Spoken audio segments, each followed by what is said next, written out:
प्रत्येक वर्षी भारतात एक अत्यंत धक्कादायक आणि दुर्दैवी वास्तव घडतं.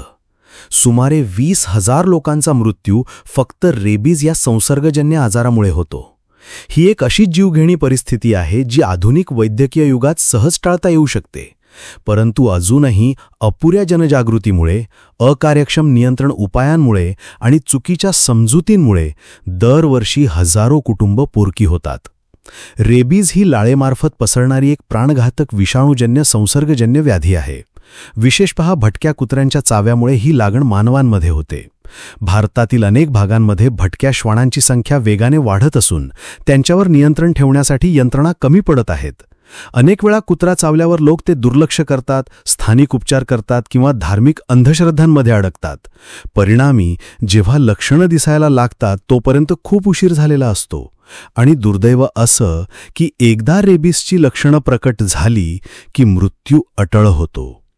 या आजारावर प्रतिबंधात्मक उपाय उपलब्ध आहेत. कुत्रा चावल्यानंतर लगेच अँटीरेबीज इंजेक्शन घेणं, जखम स्वच्छ धुणं आणि वेळेवर उपचार सुरू करणं हे अतिशय आवश्यक आहे. परंतु ग्रामीण भागात वैद्यकीय सुविधा दूर असून जनजागृतीचा अभाव हेही मोठं कारण आहे. याशिवाय भारतात अजूनही अनेक जिल्ह्यांमध्ये कुत्र्यांच्या निर्बीजीकरणासाठीच्या मोहिमा अपूर्ण राहतात.